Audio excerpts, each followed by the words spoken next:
If you're a creator or a brand, or really just anyone trying to get a message out there, you probably live and die by one single question. You pour your heart and soul into your content, you hit publish, but then who actually sees it? Well, today, we're going to break down reach, what it really is, and why it's changing faster than ever. You know, it seems like such a simple question, doesn't it? But the answer? Well, it's a lot more complicated than you might think. You launch a post or an ad, you see the numbers tick up. But how many unique people, how many individuals actually saw it? That's the real mystery we are diving into today. All right, so to really get a handle on this, we can't just jump straight into social media. We've got to zoom out first, look at the big picture, what marketing reach has always meant, way before the first like button ever existed. Okay, the most important word on this screen is unique. I'm going to say it again, unique. See, reach isn't about the total number of views. It's about the number of individual human beings your message touched. It's the huge difference between one person seeing your ad 10 times and 10 different people seeing it just once. That's the real measure of your audience size. So why does this matter so much? Well, because reach is all about building what you might call mental real estate. The more unique people you get in front of, the more likely they are to actually recognize you, to remember you, and maybe choose you later on. It's literally the foundation of brand awareness. Now this right here, this is where things often get a little fuzzy for people. Reach and impressions get mixed up all the time, but they measure two totally different things. So let's make this distinction crystal clear, once and for all.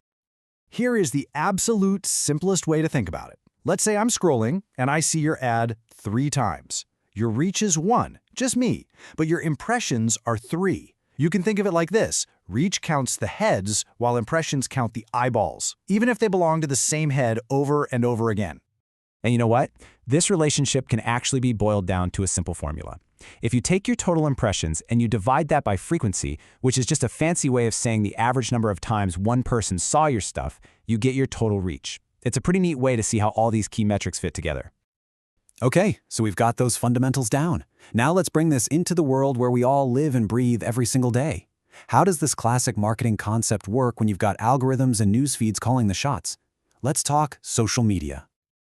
So, social media reach is basically the same idea. We're still talking unique users, but now it's in the context of a specific platform, like Instagram or Facebook.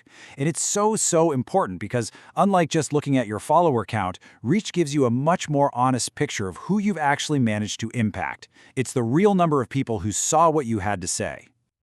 And now we're going to move from theory to a very real-world problem. Because right now, on one of the biggest platforms on the entire planet, something is happening with reach.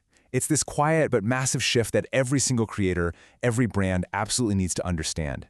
Negative 12%. Just let that number sink in for a second. This isn't just a little dip. This is a major headwind, and it's quietly changing the game for pretty much everyone on the platform. So, that 12%? That represents the year-over-year drop in average reach on Instagram. What that means is, if all else is equal, your posts today are likely reaching 12% fewer unique people than they did just last year. This isn't just a small blip on the radar. It's a huge trend that demands a real strategy.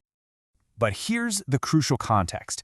You look at this and you see Instagram's reach rate is still way higher than Facebook's, right?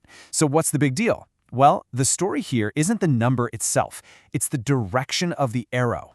That downward trend is telling us something really important. The era of easy, free, organic growth is pretty much over. So, you're facing declining organic reach. What can you possibly do? Well, it's not about giving up, it's about getting smarter.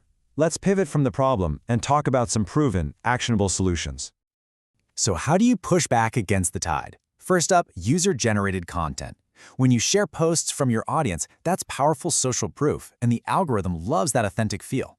Second, influencer partnerships. This is basically a shortcut to tap into a brand new, relevant audience that already trusts the person you're working with. Third, timing is everything. Seriously, posting when your followers are most active gives your content the best possible launchpad. And finally, start thinking like a search engine.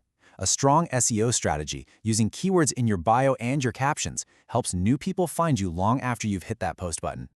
Look, if you take one thing away from all this, let it be this. The game has changed. You can't just make good content anymore and hope it gets seen. As organic reach gets squeezed, having a smart strategy in fostering real, authentic engagement, well, they aren't just nice-to-haves. They are absolutely essential for survival. And all of this leaves us with a really critical question to think about. As it gets harder and harder to reach new people, does grabbing their attention for just a second matter more than keeping the deep, long-term engagement of the audience you already have? That's the core tension every single creator has to navigate. So what do you think is the right balance?